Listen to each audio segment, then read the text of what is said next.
Kisah ini dimulai dengan Robinson, seorang kapten veteran spesialis penyelamatan bawah laut yang diberhentikan dari perusahaannya, Agora Marine Management. Perusahaan memutuskan untuk mengakhiri layanan para pilot kapal selam, membuat Robinson kehilangan pekerjaannya.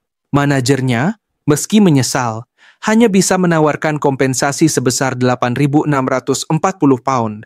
I've been working on submarines for nearly 30. I lost my family to this job. Dengan perasaan hampa dan kecewa, Robinson membersihkan mejanya dan kembali ke apartemen. Hidupnya kini terasa kosong. Tak hanya kehilangan pekerjaan, Robinson juga baru saja bercerai dan terpisah dari putra semata wayangnya. Dalam upaya putus asa untuk memperbaiki hubungan, ia mencoba mendekati kembali keluarganya. Di tengah keterpurukan, ia menghabiskan waktu bersama dua temannya sesama korban PHK, Kirsten dan Blackie. Kirsten sendiri jatuh dalam depresi dan kini bergantung pada antidepresan. Kepada mereka, Robinson menceritakan bahwa ia sempat melihat putranya, Martin, di luar sekolah elitnya.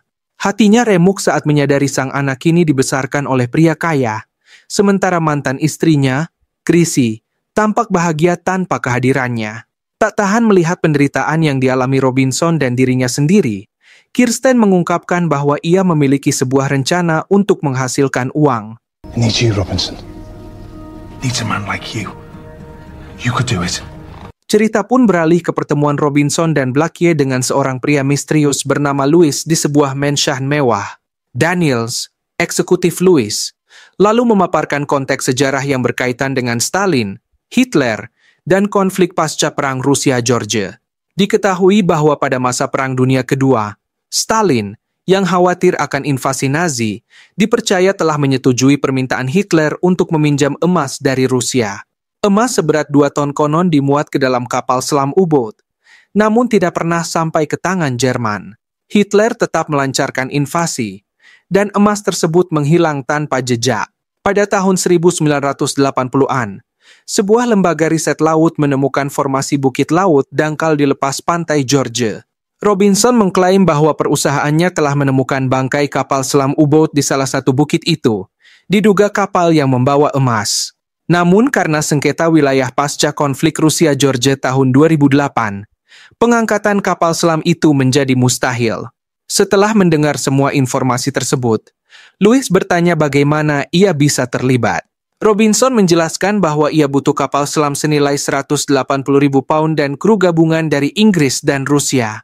Louis menyetujui pendanaan ekspedisi dengan imbalan bagian besar dari hasil emas. Okay. Robinson langsung menghubungi Kirsten untuk berbagi kabar gembira. Bersama Blackie, Robinson mulai merekrut tim untuk misi ini. Namun tak lama kemudian, Daniels menyampaikan bahwa Louis memerintahkannya untuk ikut dalam ekspedisi. Sementara persiapan berlangsung, Robinson beberapa kali mencoba menghubungi Kirsten, namun tidak mendapat jawaban. Hingga akhirnya ia bertemu dengan seorang pemuda bernama Tobin, yang mengaku teman Kirsten dan menyampaikan kabar tragis. Kirsten telah bunuh diri. Diliputi kesedihan, Robinson memutuskan membawa Tobin ikut serta dalam misi. You ever been to sea, son? Tim akhirnya terbentuk, kru setengah Inggris, setengah Rusia, semua dijanjikan bagian yang sama dari keuntungan. Mereka diterbangkan ke pelabuhan Sevastopol, Crimea. Di sana, sesuai permintaan Robinson, mereka diberi kapal selam tua kelas Foxtrot, satu-satunya yang masih tersedia dalam armada Ukraina. Saat Robinson memeriksa kondisi kapal, para kru mulai berinteraksi. Steelyard. Fault of people like you. Bankers. Robinson memerintahkan persiapan dimulai. Off. On. 100. Hydraulics operational. Daniels, yang menderita klaustrofobia, panik setelah mengetahui kapal selam tak memiliki lubang evakuasi darurat. Kru lain menertawakannya. You don't even speak English. Blackie lalu memberitahu Robinson bahwa kru Rusia percaya Tobin membawa sial. Mereka mengira ia masih perjaka. Robinson menepis kepercayaan itu dan mengumpulkan semua awak. Ia menyampaikan bahwa misi mereka adalah menemukan emas senilai 40 juta dolar. Setelah Louis mengambil 40%, sisanya akan dibagi rata. Is ours. Остальное наше. Equal share, every man. Все делим пополам. Daniels tidak setuju dan mengusulkan agar awak dibayar dengan gaji tetap. Tapi Robinson bersikeras. Semua orang berhak atas bagian yang sama, karena mereka semua mengambil risiko yang sama. And there is less people. Kapal selam pun berangkat.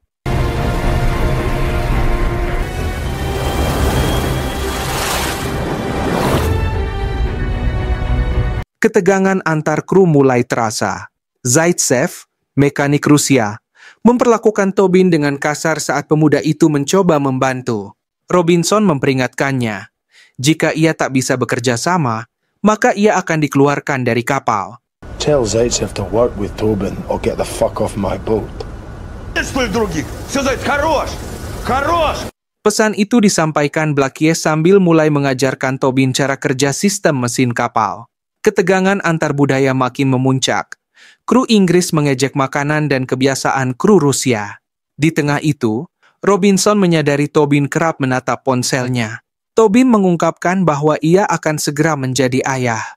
Robinson mencoba memberinya semangat.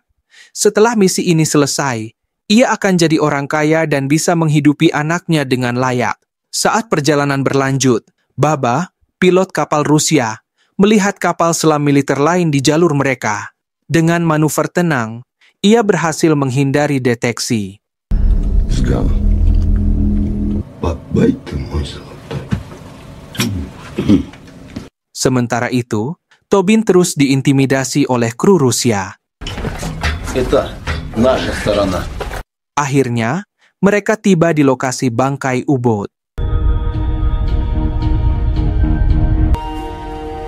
We're right on top of the U-boat.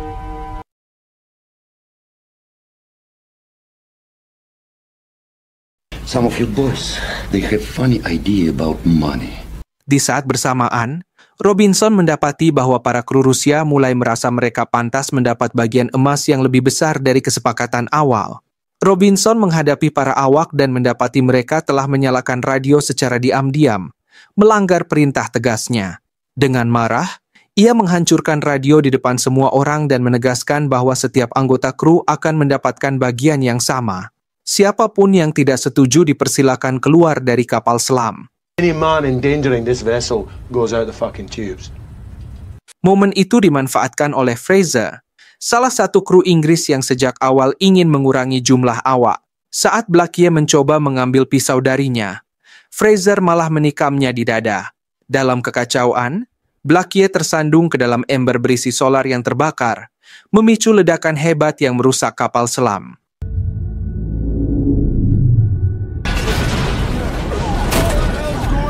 Robinson kemudian terlihat pingsan, tenggelam dalam mimpi tentang mantan istri dan putranya. Setelah sadar, ia mendapati dua jasad hangus, Blackie dan Gittins, anggota kru Inggris. Ia diberitahu bahwa dirinya telah pingsan selama 18 jam, dan dalam waktu itu, kru Rusia menjadi tidak terkendali. Mereka bahkan harus diancam dengan senjata flare agar kembali tenang. Kini, kapal selam terbagi dua, kekuatan Rusia di satu sisi, Inggris di sisi lainnya. Ketegangan meningkat, dan Fraser dimarahi oleh kru Inggris karena tindakannya telah membahayakan seluruh misi. Tanpa pilihan lain, Robinson mencoba berdamai. Ia berbicara dengan Morozov, kru Rusia. What are you saying? I can make this boat work. Menjelaskan bahwa poros penggerak kapal mereka rusak dan satu-satunya solusi adalah mengambil poros penggerak dari kapal selam U-boat tua di dasar laut. Sonar menunjukkan bahwa posisi mereka sangat dekat. Meski Morozov ragu karena kapal tua itu tidak bisa berlayar, Robinson menegaskan bahwa mereka hanya butuh mengangkatnya ke permukaan untuk mengambil komponennya. Ia juga meminta Morozov memanggil kembali Baba dan Zaitsev untuk membantu. Kemudian, Robinson memerintahkan Fraser dan Peters untuk membuang jenazah ke laut. Setelah itu, Mereka ditugaskan menyelam ke dasar laut. Fraser meminta tambahan 1 penyelam, dan Tobin, meski ragu, menawarkan diri karena punya pelatihan scuba. See that up? Only got enough oxygen to do this once. Make it count. Ketiganya menyelam. Tobin sempat panik saat melihat jasad Blackie mengapung, tetapi Fraser menenangkannya. Stop fucking wheezing in my ears, Peters. What's the seabed like? It's like butter made of dog shit. Di dasar laut, mereka menemukan bangkai U-boat.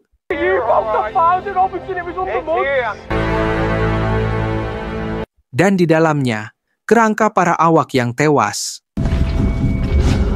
Mereka juga menemukan poros penggerak yang hampir identik dengan milik mereka, dan mulai mengangkutnya ke permukaan. Saat menyusuri lebih jauh, Fraser menemukan emas, dan kegembiraan segera melanda. Para penyelam memuat emas bersama poros ke dalam troli bawah laut. Namun, ketika Lufechenko melaporkan bahwa poros itu terlalu berat untuk diangkat,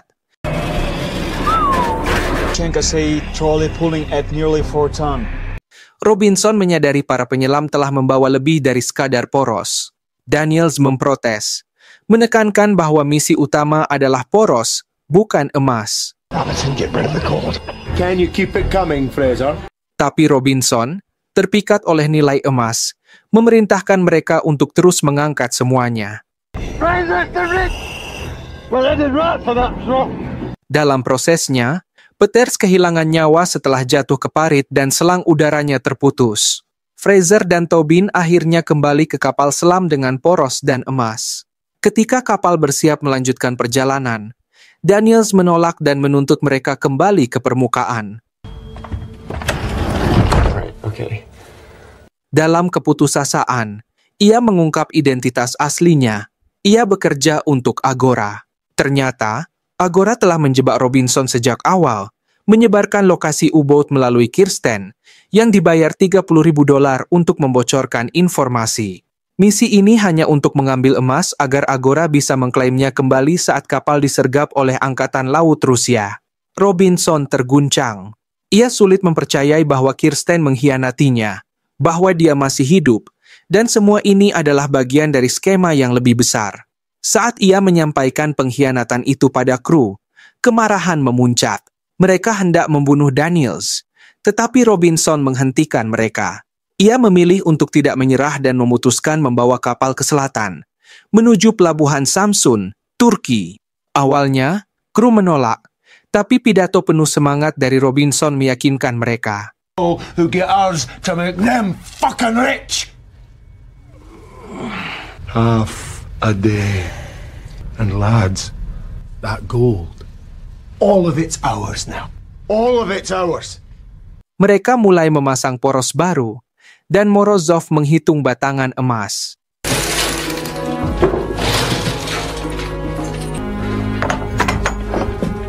Robinson memperkirakan nilainya sekitar $448.000 per batang.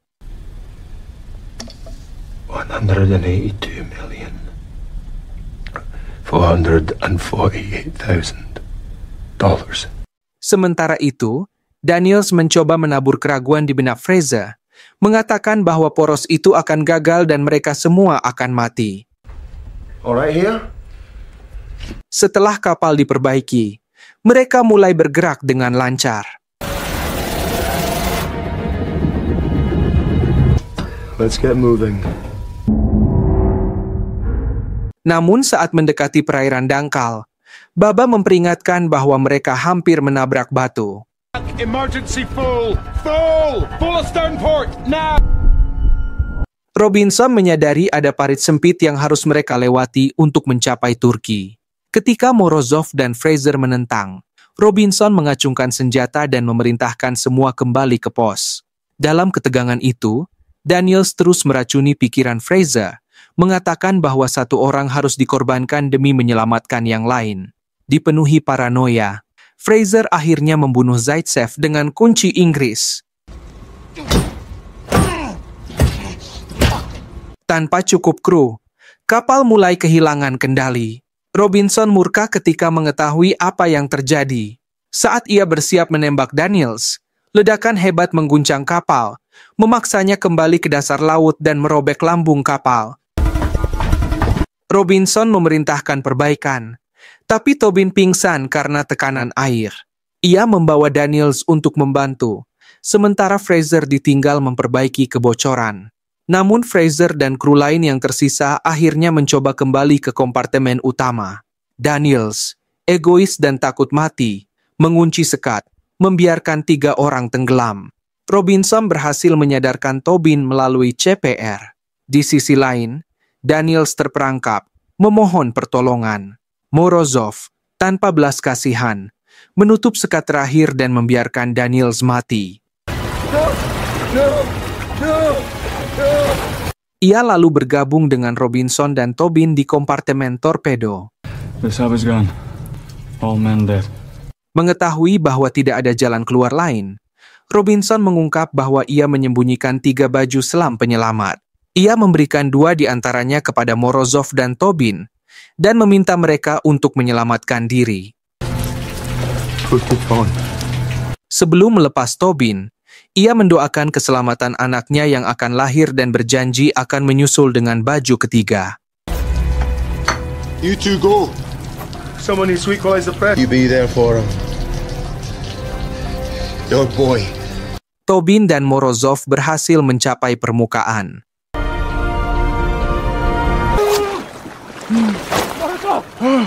Tapi setelah mereka aman, Morozov mengakui bahwa tidak ada tuas darurat di baju ketiga. Robinson telah mengorbankan dirinya. No. Tak lama kemudian, baju selam ketiga muncul ke permukaan. Tobin berharap itu Robinson, mendekatinya. Namun, alih-alih tubuh sang kapten, ia menemukan batangan emas dan foto keluarga Robinson di dalamnya. Film berakhir dengan Tobin dan Morozov menatap emas itu, terkejut, terdiam, dan membawa warisan dari pengorbanan Robinson ke permukaan dunia.